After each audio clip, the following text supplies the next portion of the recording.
Hello everyone, welcome to knowledge plus. इस video में आज हम लोग एनसीईआरटी क्लास 8 हिस्ट्री चैप्टर 9 पढ़ने जा रहे हैं। तो आइए शुरू करते हैं आज का वीडियो। आज का हमारा टॉपिक है the making of the national movement 1870 to 1947, यानी कि 1870 के आसपास से हमारा नेशनल मूवमेंट स्टार्ट हुआ। 1857 का जो रिवोल्ट हुआ था उसके बाद तो 1947 में हमारे देश को आज़ादी मिला। तो उस बीच में क्या क्या हुआ उसके बारे में हम लोग पढ़ने जा रहे हैं। नेशनल मूवमेंट किस तरीके से कौन लीड किया, कितने मात्रा में लीड किया, ये हम देखने जा रहे हैं। तो in the previous chapter we have looked at, पिछले के चैप्टर में हम लोग क्या क्या पढ़ चुके हैं उसके बारे में यहाँ पे दिया कि the British conquest of territories and take over of kingdom. तो ब्रिटिश जो है किस तरीके से टेरिटरी यहाँ पे कन्क्वेस्ट करता गया, हड़पता गया बोल सकते हैं ऐसे, और किंगडम किस तरीके से, किंगडम को किस तरीके से टेक ओवर करता गया। इंट्रोडक्शन ऑफ न्यू लॉ, नए नए कानून, नए एडमिनिस्ट्रेटिव इंस्टीट्यूशन किस तरीके से नए नए बनाया गया अंग्रेजों के द्वारा। Changes in the lifes of the peasants and tribal, peasants के लाइफ में कैसा चेंज आया, ट्राइबल्स के लाइफ में कैसा चेंज आया, उसके बारे में हम लोग पढ़ें।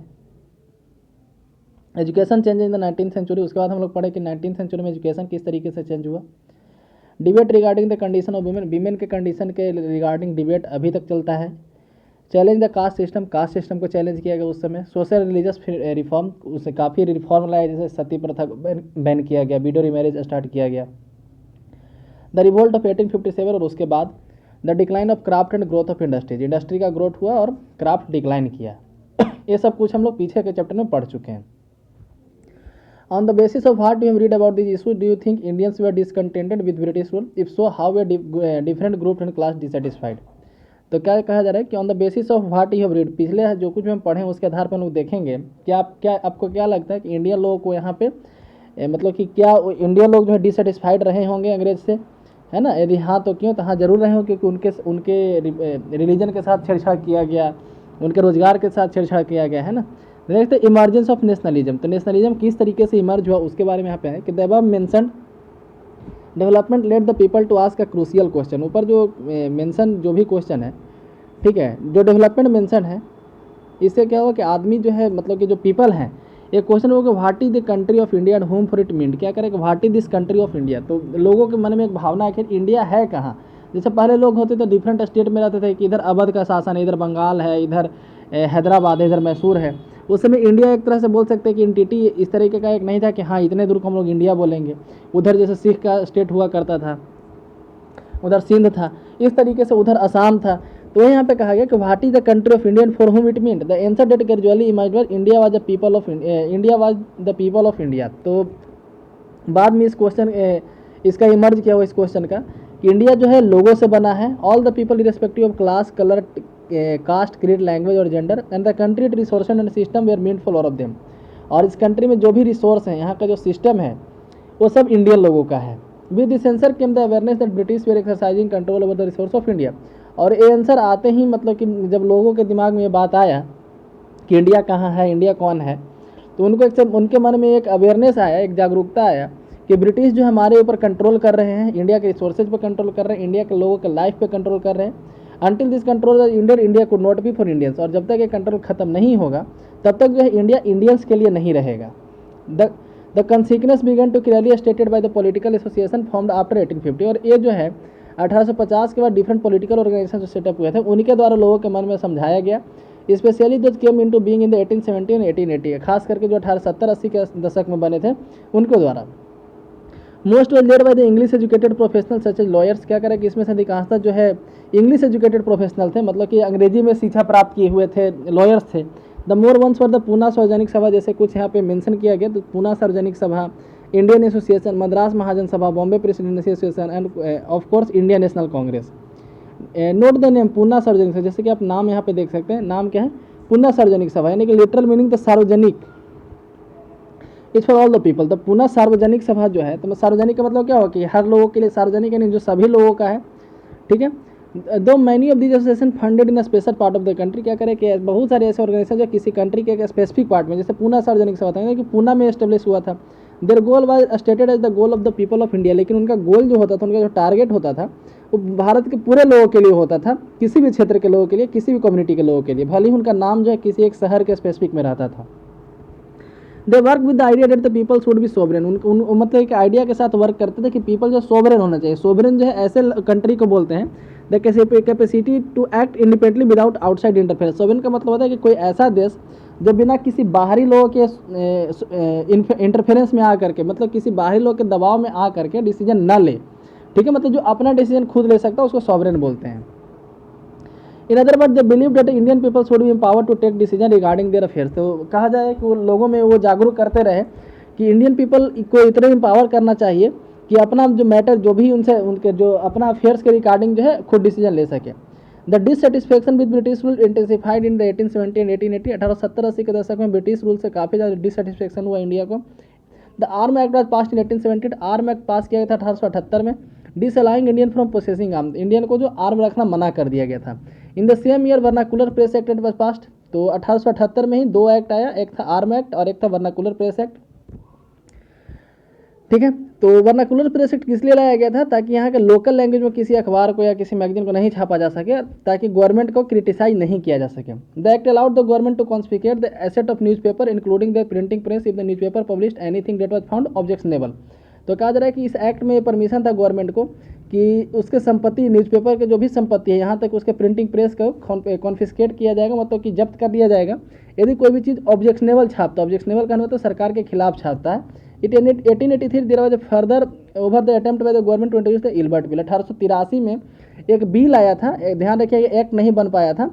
1883 में मतलब कि इसके 5 साल बाद एक बिल लाया गया था, उसको बोला गया इल्बर्ट बिल। इल्बर्ट बिल में क्या था कि पहले एक्चुअली होता क्या था कि यूरोपियन जज जो होते थे, यूरोपियन जज इंडियन और यूरोपियन दोनों लोगों का केस सुनते थे, लेकिन इंडियन जज जो होते थे वो सिर्फ इंडियन का केस सुनते थे। मतलब इंडियन जज को ये पावर नहीं था कि यूरोपियन लोगों का केस सुन सके, ठीक है। मतलब कि यदि दोषी यूरोपियन है तो इंडियन जज उस पर सजा नहीं दे सकते हैं, पहले ऐसा था। लेकिन इल्बर्ट बिल में जो दोनों को इक्वल रखा गया था, इल्बर्ट बिल में दोनों को रखा गया कि इंडियन लोग भी अब यूरोपियन लोगों के केस को सुन सकते हैं, मतलब इंडियन जज भी अब जो है यूरोपियन लोगों के केस को सुन सकते हैं। लेकिन इसका काफ़ी ज़्यादा अपोज हुआ गवर्नमेंट में भी, जो व्हाइट लोग थे, मतलब कि जो अंग्रेज लोग थे, इसका काफ़ी विरोध किया और इस बिल को वापस लेना पड़ा। तो इस बिल को वापस लेते ही इंडियन लोगों में एक मतलब कि एक क्या बोल सकते हैं, एक मैसेज गया इंडियन लोगों के बीच में कि यहाँ अभी भी रेशियल डिस्क्रिमिनेशन हो रहा है। मतलब ब्रिटिश नहीं चाहते कि इंडियन जज जो है उन पर सजा सुनाने की, ब्रिटिश अपने आप को सुपीरियर समझते हैं। The event highlighted the racial attitudes of the British in India. आगे पढ़ते the need for all India organisation of educated Indians have been felt since 1880। तो 1880 आते आते एक ऐसा ऑर्गेनाइजेशन का जरूरत मतलब कि लोगों के दिमाग में है कि एक ऐसा ऑर्गेनाइजेशन बनाया जाना चाहिए जो पूरे इंडिया के लिए बात करे। जैसे अभी तक एक दूसरे एरिया, मतलब कि हर एक एरिया के लिए एरिया स्पेसिफिक जो है काफ़ी ज़्यादा, बंगाल के लिए बहुत सारे एसोसिएशन था, पूना के लिए था, मद्रास के लिए था, लेकिन पूरे ऑल ओवर इंडिया के लिए नहीं था। But the controversy of Ilbert bill depend this desire. तो कह रहा है कि अभी तक जो है मतलब कि ऐसा नीड था, मतलब लोगों के मन में था कि एक ऐसा ऑर्गेनाइजेशन बनाया जाना चाहिए, लेकिन इल्बर्ट बिल का जो कंट्रोवर्सी हुआ इससे लोगों के मन में और ज़्यादा हुआ कि अब एकदम जल्दी बनाना चाहिए, है ना, जितना जल्दी हो सके बनाओ। The Indian National Congress was established where 72 delegates from all over the country met at Bombay in December 1885। तो दिसंबर 1885 में, ठीक है, 72 डेलीगेट जो है मिले बॉम्बे में, और वहाँ पे बॉम्बे मतलब 1885 के दिसंबर, और वहाँ पे कांग्रेस का स्थापना किया गया। The early leadership Dada Bhai Naoroji, Firoz Shah Mehta, Badruddin Tyabji, W C. Banerjee, Surendranath Banerjee, Ramesh Chandra Dutt, S Subramania Iyer among others were largely from Bombay and Calcutta. तो इसमें जो भी नेता लोग थे अधिकांशतः बॉम्बे और कलकत्ता से ही थे। Naoroji businessman and publicist settled in London and for the time member of British parliament guided the younger nationalist. तो उस समय जो नैरोजी थे, दादा भाई जो नैरोजी थे, यहाँ पे एक बिजनेसमैन थे और ये लंदन में सेटल थे, मतलब लंदन में ही काफ़ी इनका बिजनेस ज़्यादा फल फूल रहा था। यहाँ पे देख सकते हैं कि पब्लिसिस्ट का मतलब someone who publicizes an idea by circulating information, writing report and speaking and meeting. मतलब कि पब्लिसिस्ट ऐसे लोगों को बोलते हैं जो अपने राइटिंग से या अपने इन्फॉर्मेशन से लोगों के भावनाओं, मतलब कि अपने विचारों को पब्लिक करता हो, ठीक हो, मतलब कि ज़्यादा लोगों तक मैसेज पहुँचाता हो। तो एक बिजनेसमैन थे और लंदन में, मतलब एक तरह से बोल सकते हैं बड़े सेलिब्रिटी टाइप के थे और लंदन में सेटल थे। और उस समय जो है ब्रिटिश पार्लियामेंट में मेंबर भी थे, मतलब ब्रिटिश के संसद में मेंबर थे। आप समझ सकते हैं कि कितने बड़े आदमी थे दादा भाई नौरोजी, ठीक है। Retired British official A O Hume also played a part in bringing Indian from the various region another. तो एक रिटायर्ड सिविल सर्विस का ऑफिसर था एओ हुम, ठीक है, उसके द्वारा भी काफ़ी ज़्यादा इंपॉर्टेंट रोल प्ले किया कि यहाँ तक ये कहा जाता है कि कांग्रेस का स्थापना एओ हुम के द्वारा किया गया था। Next, who did the Congress speak for. तो कांग्रेस किसके लिए बोलेगी, यहाँ पे आप दादा भाई नौरोजी को देख सकते हैं। उनके द्वारा एक बुक लिखा गया था, poverty and un British rule in India, ठीक है। इसमें जो ब्रिटिश के इकोनॉमिक पॉलिसी का क्रिटिसाइज किया गया था। तो याद रखिए यदि पूछा जाए कि poverty and un British rule in India किसके द्वारा लिखा गया था, तो दादा भाई नौरोजी के द्वारा लिखा गया था। अब यहाँ पे क्वेश्चन ये आता है कि ठीक है बन तो गया है ना, कांग्रेस बन तो गया और बनाने में अधिकांशता साथ है जो है अंग्रेज को दिया गया, एओ ह्यूम को बनाया गया, एओ ह्यूम के द्वारा। तो एओ ह्यूम एक अंग्रेज आदमी था, तो कांग्रेस किसके लिए बोलेगा? The first national Congress at Bombay is the nucleus of future parliament for our country and will lead to the good of inconceivable magnitude of our countryman. जैसे एक न्यूज़पेपर था इंडियन मिरर, जो जनवरी 1886 में, जैसे दिसंबर 1885 में जब इसका स्थापना हुआ, तो जनवरी 86 का उसका रिपोर्ट है कि बदरुद्दीन तैयब जी जो है, जो उसके मतलब कि कांग्रेस के उस समय जो भी प्राइम मिनिस्टर थे, ठीक है, पहले तो WC बनर्जी थे सबसे पहले, सॉरी कांग्रेस के प्राइम मिनिस्टर नहीं, प्रेसिडेंट, तो WC बनर्जी इसके पहले प्रेसिडेंट थे। तो उनके द्वारा क्या कहा है कि the first national Congress at Bombay, वहाँ पे कहा है कि it is the nucleus of future parliament, मतलब कि कंट्री यदि आज़ाद होता है तो जो पार्लियामेंट बनेगा उसका ये न्यूक्लियस है, यानी कि 72 डेलीगेट जो बने हैं यही लोग आगे कंट्री को लीड करेंगे, ऐसा वहाँ पे बोला गया। And will lead the good for inconceivable magnitude of our country, मतलब हमारे कंट्री के जो लोग हैं उनका हम लोग लीड करेंगे यहाँ पे, मतलब कि कांग्रेस जो है कंट्री को रिप्रेजेंट करेगी, एज ए कंट्री यहाँ के लोगों को रिप्रेजेंट करेगी। Badruddin Tyab ji address the Congress as president in 1887, 1887 में बदरुद्दीन तैयब जी प्रेसिडेंट बने थे, याद रखिएगा। सबसे पहले थे दादा मतलब WC बनर्जी, उसके बाद दादा भाई नेहरूजी, उसके बाद बदरुद्दीन तैयब जी, उसके बाद एक बने थे अंग्रेज अधिकारी बना था जिसका नाम था जॉर्ज यूल, ठीक है, जॉर्ज यूल, YULE ऐसे लिखा जाता था स्पेलिंग।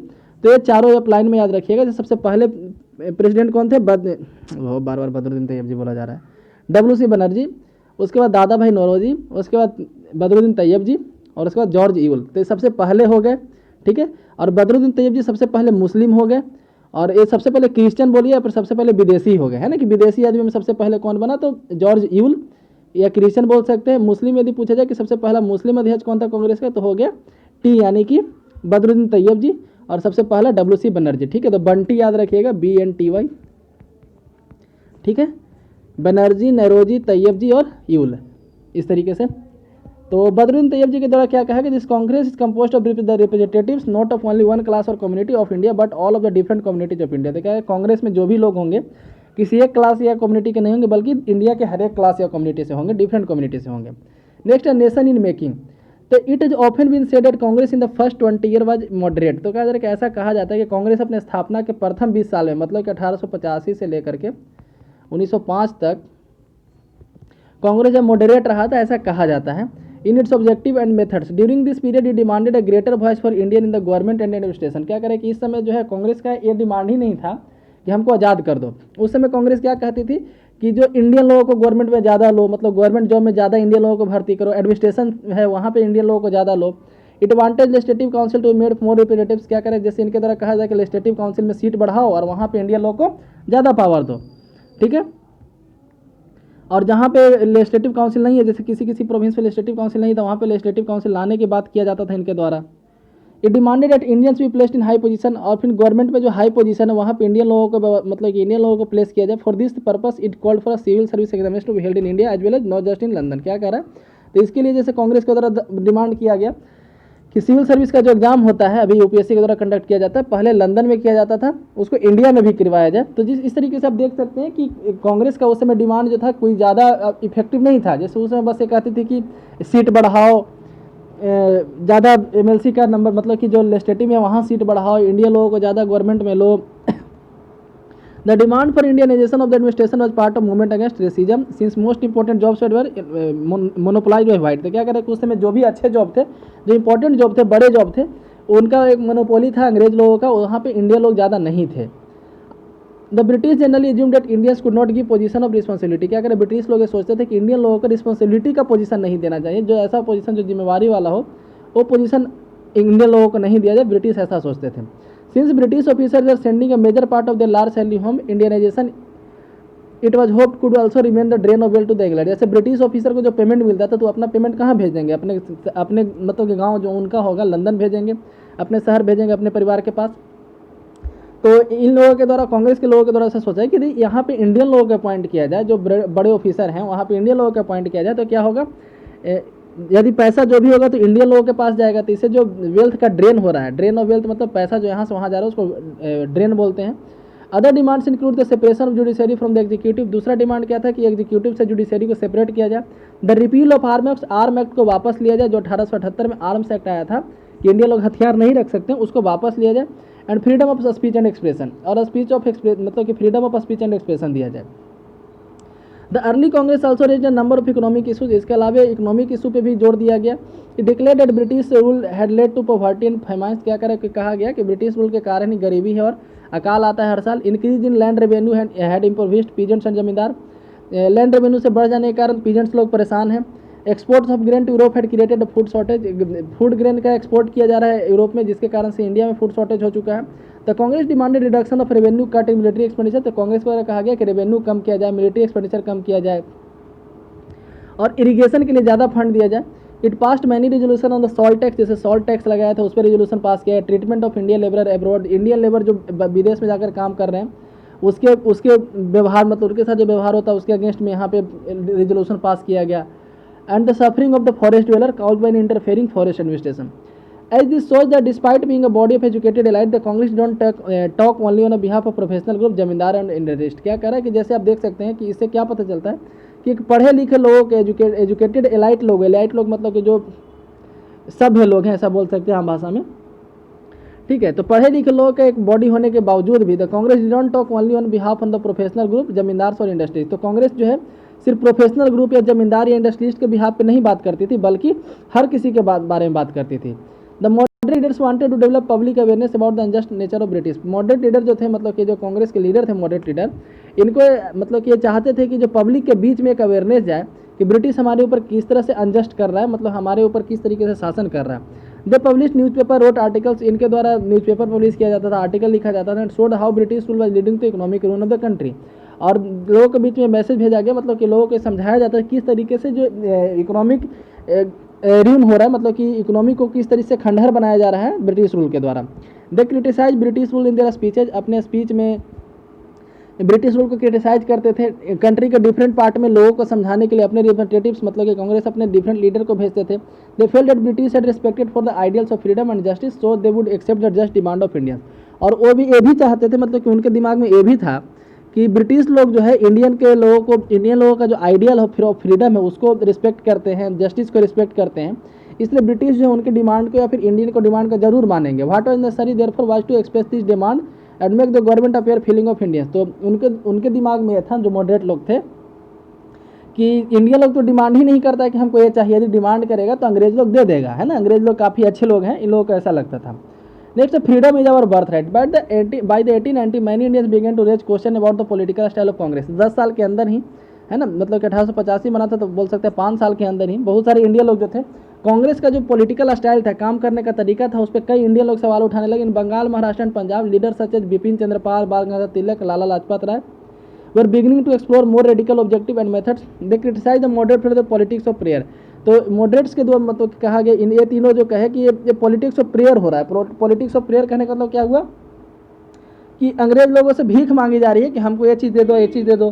कहा गया कि हम ही लोग जब इस कंट्री के रियल मेंबर हैं, मतलब कि हम ही लोग यहाँ के जब रहने वाले हैं, यहीं के बसिंदे हैं, और अंग्रेज लोग बाहरी, तो हम बाहरी लोगों से क्यों मांगेंगे, बल्कि उनको ऑर्डर करेंगे ना कि हमको ये दो। तो आप उनसे मांग रहे हैं, आप उनसे प्रेयर कर रहे हैं।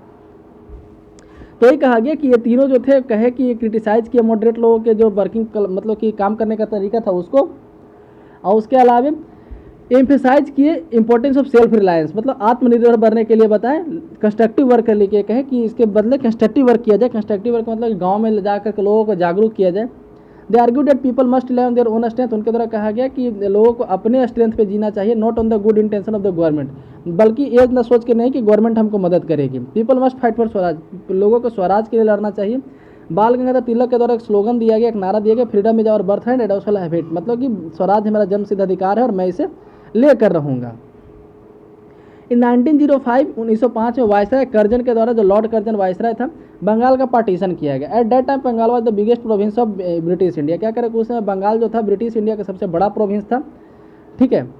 And the included Bihar and part of Orissa, और इसमें बिहार और उड़ीसा के कुछ हिस्से आते थे। The British argued for dividing Bengal for reason of administrative convenience. तो ब्रिटिश के द्वारा कहा गया कि एडमिनिस्ट्रेटिव काफ़ी ज़्यादा प्रॉब्लम हो रहा है, मतलब कि शासन करना वहाँ पर डिफिकल्ट हो रहा है, इस कारण से बंगाल का हम लोग डिवाइड कर रहे हैं। बंगाल काफ़ी बड़ा है तो हम लोग शासन नहीं कर पा रहे हैं ठीक से। But what did administrative convenience mean, which convenience did it represent, clearly it was closely tied to the interest of British official and businessman. क्या कह रहा है कि लेकिन ये पार्टीशन का इरादा कुछ और था, है ना। ब्रिटिश ऑफिसर और बिजनेसमैन के कहने पे किया गया था। Even so instead of removing the non Bengali area from the province the government separate East Bengal and merge with Assam. क्या कह रहा है कि गवर्नमेंट क्या किया वहाँ पे कि बंगाल को बांट दिया ईस्ट बंगाल और वेस्ट बंगाल में, और वे ईस्ट बंगाल को असम के साथ मिला दिया। Perhaps the main British motives were to curtail the influence of Bengali politician to split the Bengali people. तो यहाँ पे कहा जा रहा है कि मेन टारगेट है ब्रिटिश का क्या था कि बंगाली पीपल जो है उनके इन्फ्लुएंस को कम किया जाए पॉलिटिक्स में, क्योंकि उसमें बंगाल के बहुत सारे पॉलिटिशियन नेशनल पॉलिटिक्स में थे, मतलब देश में देखा जाए तो जितने नेता थे अधिकांशतः बंगाल के थे, और बंगाली लोग काफ़ी जागरूक थे उस समय अंग्रेज के खिलाफ, क्योंकि अंग्रेज को ज़्यादा दिन से झेल रहे थे, है ना। तो बंगाली पीपल में स्प्लिट पैदा किया जाए किसी तरीके से, ये उनका टारगेट था और अपने मकसद में कामयाब भी रहे। The partition of Bengal influence people all over India. तो बंगाल का पार्टीशन से पूरे इंडिया भर में लोगों को थोड़ा प्रभाव पड़ा। All section of the Congress moderate and radicals as they have may be called opposite. क्या करें कि कांग्रेस के दोनों सेक्शन मॉडरेट और रेडिकल दोनों जो है इसका विरोध किया। Large people public meeting and demonstration were organise and novel method to mass protest developed. क्या कह रहा है कि बड़ा बड़ा पब्लिक मीटिंग ऑर्गेनाइज किया गया, लोगों को बुलाया जाता था, वहाँ पे डिमोन्स्ट्रेशन यानी कि विरोध प्रदर्शन किया गया और मास प्रोटेस्ट का तरीका वहाँ पे निकाला गया। The struggle that unfolded came to be known as the स्वदेशी मूवमेंट। इस स्ट्रगल को स्वदेशी मूवमेंट का नाम दिया गया। स्ट्रॉन्गेस्ट इन बंगाल, तो सबसे ज़्यादा जो है बंगाल में स्ट्रॉन्गेस्ट है मूवमेंट जो है सबसे ज़्यादा बंगाल में हुआ। But which equal elsewhere too, लेकिन इसका जो आवाज़ था उसका जो गूंज था दूर दूर तक सुनाई दिया। जिससे आंध्र प्रदेश में भी एक वंदे मातरम मूवमेंट हुआ था उसी समय। In deltaic Andhra for the instance it was known as Vande Mataram movement, है ना। आंध्र प्रदेश में इसको वंदे मातरम मूवमेंट बोला गया, स्वदेशी मूवमेंट को ही, तो ये भी याद रखिएगा। आगे यदि हम पढ़े तो यहाँ पे देख सकते हैं बाल गंगाधर तिलक का एक इमेज दिया गया है, ठीक है। Notice the name of the newspaper that lies on table. Table पे एक न्यूज़ पेपर जिसका नाम है केसरी, ठीक है, मराठी न्यूज़पेपर, ठीक है। केसरी एक मराठी न्यूज़पेपर था, आप याद रखिएगा, केसरी एक मराठी न्यूज़पेपर था। और इनके द्वारा फिर एक इंग्लिश में भी न्यूज़पेपर चलाया गया जिसका नाम था मराठा। तो मराठा इंग्लिश इनके द्वारा एक न्यूज़पेपर चलाया गया था जिसका इंग्लिश में था, जिसका नाम था मराठा। और केसरी जो चलाया गया था वो था मराठी लैंग्वेज में इनके द्वारा। तो इनके द्वारा दो पेपर चलाया गया था, एक था केसरी एक था मराठा। यहाँ पे देख सकते हैं किस तरीके से डिमोन्स्ट्रेशन है स्वदेशी मूवमेंट के समय किस तरीके से प्रदर्शन हो रहा है। आप यहाँ पे देख सकते हैं पिक्चर में, ये पिक्चर कई बार मतलब काफ़ी फेमस पिक्चर आप देख सकते हैं, बहुत जगह आपको मिलेगा। ये लाला लाजपत राय है, नेशनलिस्ट फ्रॉम पंजाब, पंजाब से बिलोंग करते थे। He was one of the leading member of the radical group. तो जो मॉडरेट के अगेंस्ट वाले लोग थे, ठीक है, उनके लीडिंग मेंबर थे। Critical of the politics of petition, जो पॉलिटिक्स ऑफ पेटिशन हो रहा था, फिर बोल सकते हैं पॉलिटिक्स ऑफ प्रेयर जो हो रहा था उसके विरोधी थे। एक एक्टिव मेंबर थे आर्य समाज के, ठीक है, आर्य समाज के एक एक्टिव मेंबर थे। बढ़ते हम आगे। द स्वदेशी movement sought to oppose British. Swadeshi movement में ब्रिटिश का अपोज किया गया। And British ruler encourage the idea of self help. और यहाँ पे सेल्फ हेल्प का जो आइडिया था उसको इनकरेज किया गया, उसको बढ़ावा दिया गया। ब्रिटिश रूल को यहाँ पे विरोध किया गया और सेल्फ हेल्प के आइडिया को बढ़ाया गया। स्वदेशी इंटरप्राइज या national education use for Indian language. यहाँ पे जैसे लोगों को समझाया कि इंडिया का लैंग्वेज को यूज़ किया जाए, इंडिया का एजुकेशन सेक्टर को यूज़ किया जाए, है ना। स्वदेशी इंटरप्राइज को यूज़ किया जाए, नेशनल एजुकेशन में स्वदेशी लाया जाए, हर जगह swadeshi. To fight for swaraj radical advocated mass mobilisation boycott the British institution goods. Swaraj के लिए लड़ने के लिए रेडिकल्स लोग जो थे, मतलब कि जो मॉडरेट के विरोध वाले लोग थे, उग्र जो लोग थे, उनके द्वारा कहा गया कि ब्रिटिश का विरोध किया जाएगा हर तरीके से, ब्रिटिश इंस्टीट्यूशन को छोड़ दिया जाए, उनके सामानों को छोड़ दिया जाए। Some individuals also began to suggest the revolutionary violence would necessary to overthrow British. तो कह रहा है कि कुछ लोगों के द्वारा ये भी कहा गया कि वायलेंस भी किया जाए, ठीक है, ब्रिटिश रूल को ओवरथ्रो करने के लिए वायलेंस भी जरूरी है। The opening decade of the 20th century were marked by the other development as well. क्या करें, लेकिन जो ओपनिंग सेंचुरी था, डिकेड था 20th सेंचुरी का, मतलब 1910 का जो 1900 से लेकर 1910 का जो फेज था, यहाँ पे और भी डेवलपमेंट हुआ। A group of Muslim landlords nawab from all India Muslim League at Dhaka. तो ढाका में 1906 में जो है all India Muslim League set up किया गया, जो मुस्लिम लैंडलॉर्ड का मतलब मुस्लिम जमींदार का एक ग्रुप था। The league supported the partition of Bengal. और इस लीग के द्वारा जो बंगाल का पार्टीशन था उसको सपोर्ट किया गया। It desired separate electorate for the मुस्लिम। इसके द्वारा कहा गया कि मुस्लिम के लिए एक सेपरेट इलेक्टोरेट लाया जाए। A demand considered bye the government 1909। और 1909 में इस डिमांड को मान भी लिया गया, ठीक है, सेपरेट इलेक्टोरेट का demand. Some seat in the council were reserve for the Muslim. Seat जो कुछ मतलब काउंसिल में कुछ सीट को जो है मुस्लिम के लिए रिजर्व कर दिया गया, जिसको सिर्फ और सिर्फ मुस्लिम वोटर के द्वारा चुना जाएगा, हिंदू वोट उसको नहीं करेंगे। This tempered politician to gather the following distribution favour to their own religious group. Mean भाई कांग्रेस स्प्लिट 1907। उसी बीच में कांग्रेस में एक स्प्लिट हो गया 1907 में, ठीक है, सूरत में सेशन में हुआ था, सूरत सेशन हुआ था, वहाँ पे कांग्रेस के बीच में स्प्लिट हो गया। स्प्लिट यानी कांग्रेस दो पार्ट में टूट गया। The moderate were oppose to the use of boycott. Moderate जो है बॉयकॉट को नहीं मानने को तैयार थे, मतलब मॉडरेट को कहना था कि बॉयकॉट यानी कि विरोध करने से, बहिष्कार करने से कुछ नहीं होगा। They felt that it involve the use of force. और after the spirit of Congress came to dominated by the moderate with the Tilak follower functioning from outside. तो कहा जा रहा है कि after the spirit of Congress came to be dominated by the moderate, क्या जब spirit हुआ तो कांग्रेस जो है उसके बाद जो है जो मॉडरेट का जो डोमिनेटेड था, है ना, जैसे तिलक के जो फॉलोअर थे बाहर से फंक्शन कर रहे थे। द टू ग्रुप्स रीयूनाइटेड 1915, 1915 में फिर से दोनों ज्वाइन हो गए, दिसंबर 1915 में, ठीक है, इसलिए कहीं कि 1916 भी लिखा रहता है, तो दिसंबर 1915 में दोनों ग्रुप वापस यूनाइट हो गए।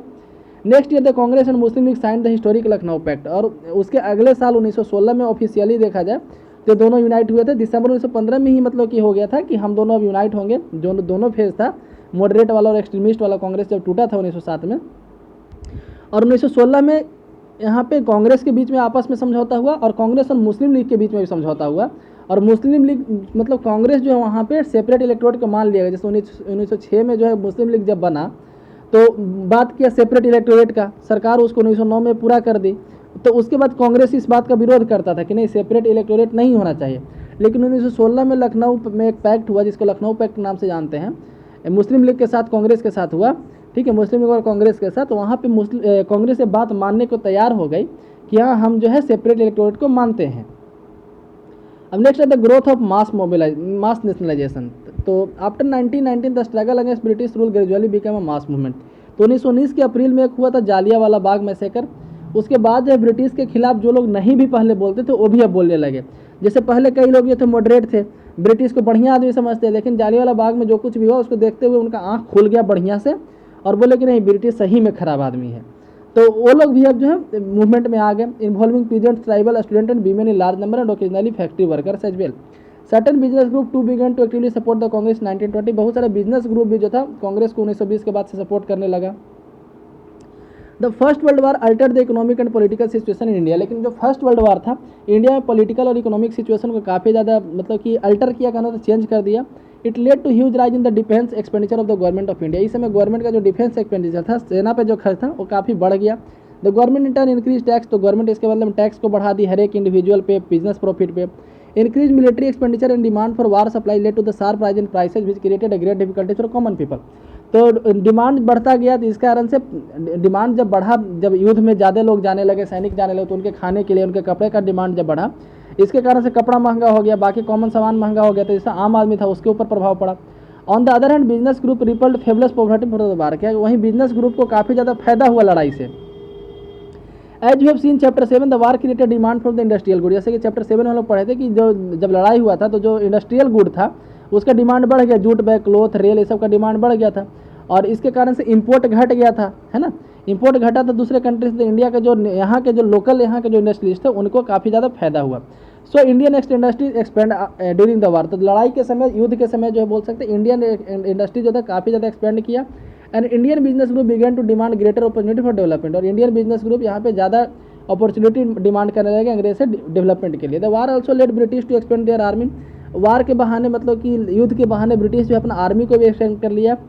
Villages were pressurise to supply soldier for an alien cause. क्या करे, विलेजर जो विलेज का मुखिया होता था या फिर जो हेड होता था उसको प्रेशर किया जाने लगा कि आपको सोल्जर सप्लाई करना है। मतलब कि आप गांव में जो भी आपके नौजवान लोग हैं उसको पकड़ कर सैनिक बना करके भेजिए, है ना। गांव में पकड़ करके ज़बरदस्ती सेना में भर्ती किया जाता था। A large number of soldiers were sent to serve abroad. बहुत सारे सोल्जर को विदेश में भेजा गया लड़ाई लड़ने के लिए। Many return after the war with an understanding of the way in which imperialise power were exploiting the people of Africa and with desire to oppose colonial rule. तो कुछ लोग तो उधर मर गए और कुछ लोग जो वापस आए उनका आँख खुल चुका था, उनको वो देख चुके थे कि अफ्रीका और एशिया के लोगों को कैसे अंग्रेजों के द्वारा सताया जा रहा है। तो फिर वो विरोध करने लगे इंडिया में अंग्रेजों को। Furthermore in 1917 there was a revolution in the Russia. 1917 में एक रसिया में रिवोल्यूशन हुआ। आप लोग पढ़ेंगे नेक्स्ट क्लास में, 9th क्लास में आप। News about peasants and worker struggles and idea of socialism circulated widely. तो उस समय सोशलिज्म का आइडिया काफ़ी ज़्यादा दुनिया में फैला, जिसके कारण से इंडिया के जो नेशनलिस्ट लीडर थे उनको भी ये दिमाग खुला सोशलिस्ट के प्रति। अब the advent of Mahatma Gandhi. तो यहाँ पे गांधी जी का एडवेंट मतलब उनके आने से क्या प्रभाव पड़ा उसके बारे में हम लोग पढ़ते हैं।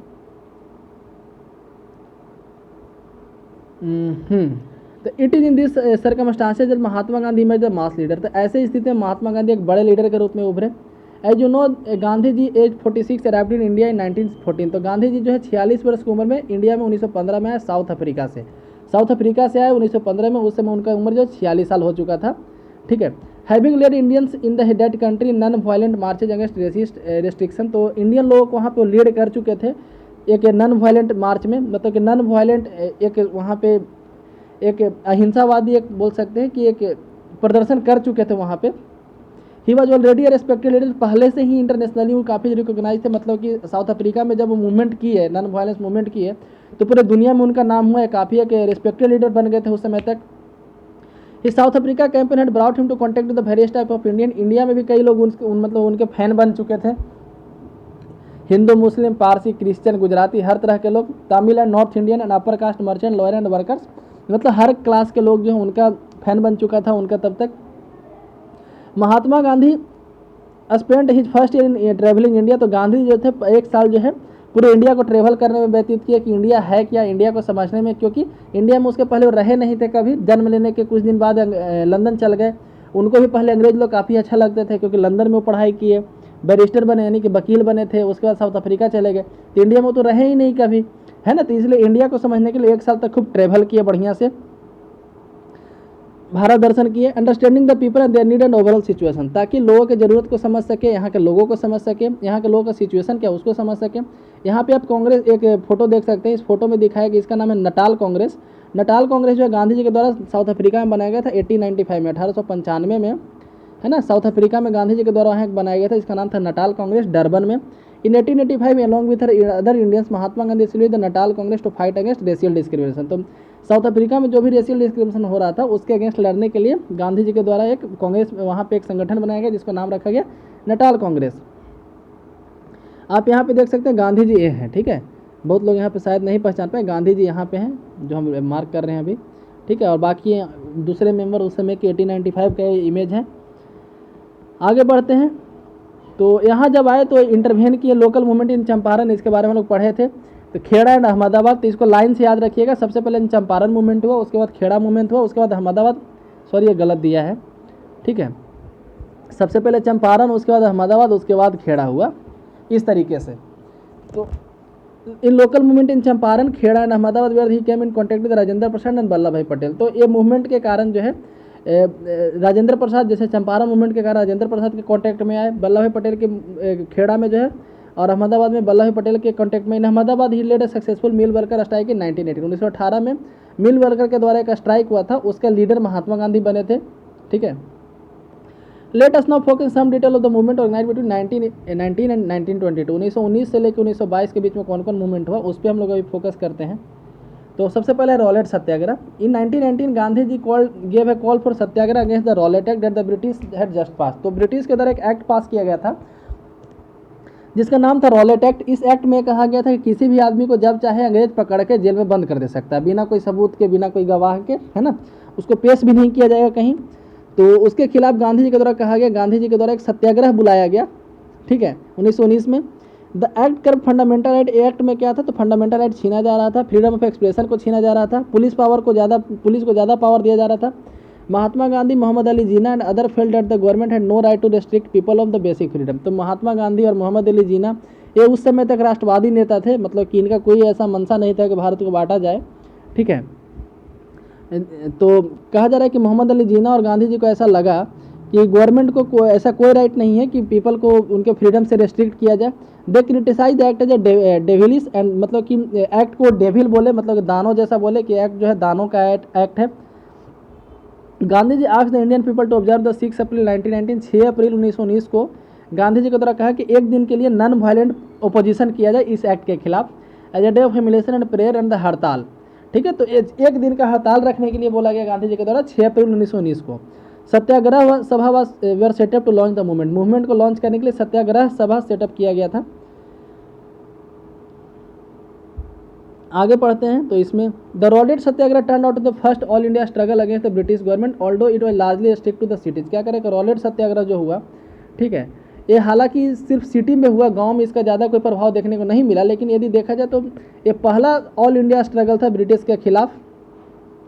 इन April 1919 there was a numerous of demonstration and hartal in the country, तो 6 अप्रैल के बाद से देखा जाए तो कंट्री में जहाँ तहाँ बहुत प्रदर्शन हुआ, हड़ताल हुआ। Government use brutal measure to suppress them, और हर जगह गवर्नमेंट जो है काफ़ी ब्रूटल मेजर अपनाए, मतलब काफ़ी हार्श कंडीशन में लोगों को उसको सप्रेस किया। जालियांवाला बाग में massacre inflicted the general Dyer in Amritsar on Baisakhi day, तो जनरल डायर के द्वारा यहाँ पे बैसाखी के दिन 13 अप्रैल को जो है जालियांवाला बाग में मतलब कि गोली चलवाया गया। Were a part of preparation on learning about the massacre Rabindranath Tagore express the pain and anger of the country by renouncing in knighthood.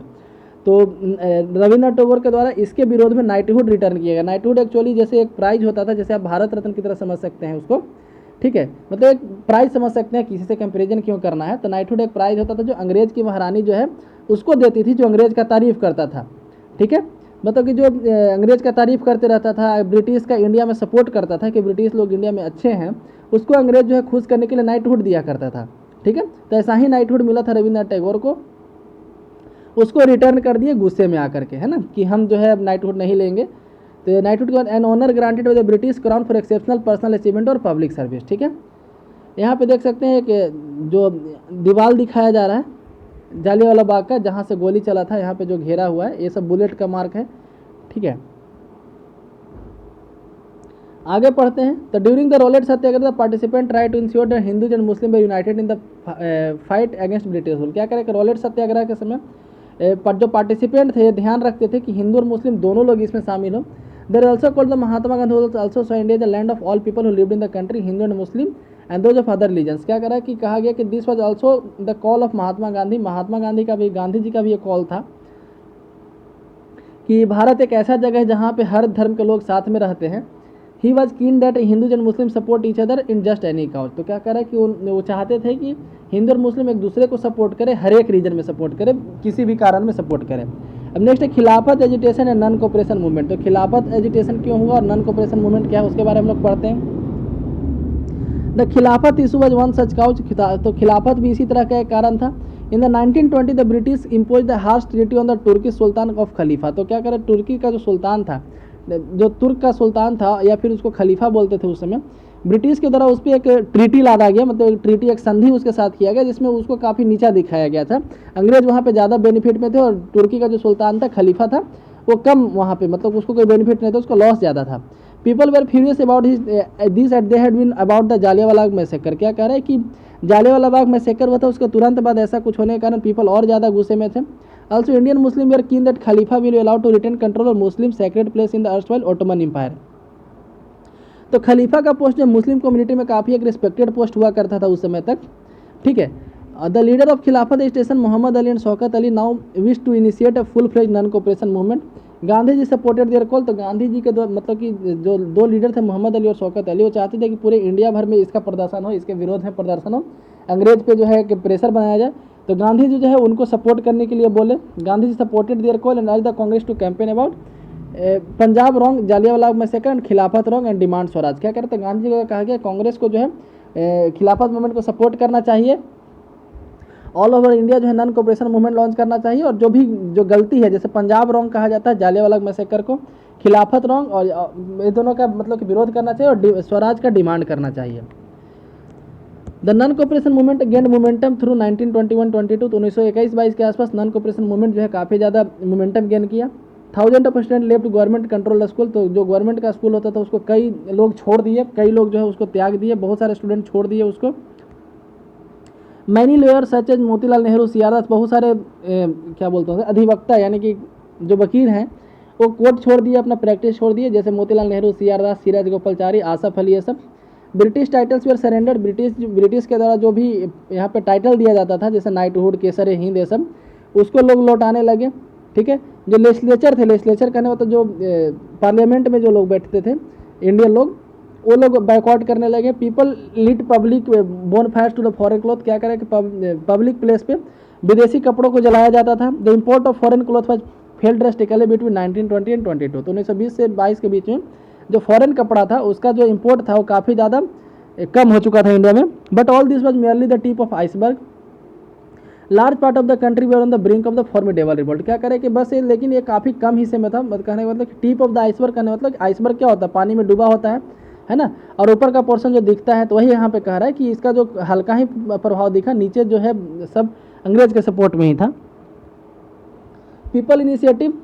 तो in many cases people stick British rule non violently. कहीं कहीं जो non violent भी हुआ, मतलब कि non violent तरीके से जो बोल सकते हैं ब्रिटिश को रोका गया। In other different class and groups interpreting Gandhi ji call in their own manner protest in way there not according with their idea. क्या कह रहा है कि जैसे गांधी को जो कहा गया तो उसके उनके विचारों के साथ चलते हुए नहीं, मतलब उनके द्वारा जैसे कहा गया था उस तरीके से नहीं, बल्कि लोग अपने तरीके से भी कहीं कहीं प्रदर्शन करने लगे, अपने अपने मैनर में कहीं कहीं प्रदर्शन करने लगे। In either cause people in their movement to the local grievances, कहीं कहीं जो है लोग इस मूवमेंट का फ़ायदा उठा करके वहाँ उनका जो अपना गुस्सा था पहले का कोई मुद्दा था उसको भी उठा दिया। जैसे एग्जाम्पल के तौर in Kheda Gujarat Patidar peasant organise non violent campaign against the high land revenue demand of the British. जैसे खेड़ा गुजरात जो था वहाँ पे पाटीदार जो थे पीजेंट थे उनके द्वारा एक नॉन वायलेंट कैंपेन ऑर्गेनाइज किया गया हाई लैंड रेवेन्यू के खिलाफ, मतलब जो ज़्यादा रेवेन्यू लिया जा रहा था ब्रिटिश के द्वारा उसके खिलाफ। In Andhra and the interior Tamil Nadu liquor shop were picketed, तो आंध्र प्रदेश और तमिलनाडु में जो है शराब का दुकान को उसको लूटा गया इसी मूवमेंट के बहाने। In the Guntur district of Andhra Pradesh tribal and poor peasants stage a number of forest Satyagraha. Guntur district जो है आंध्र प्रदेश का, वहाँ पर ट्राइबल लोगों के द्वारा फिर जो गरीब किसान थे उनके द्वारा कई फॉरेस्ट सत्याग्रह किया गया। Sometimes sending their cattle into forest without paying grazing fee. जैसे उस समय ग्रेजिंग फी लगता था, यदि कोई अपना जानवर को चराना चाहता है जंगल में तो बिना ग्रेजिंग फी दिए हुए जानवर को भेज दिया जाता था कई लोगों के द्वारा। They were protesting because the colonial state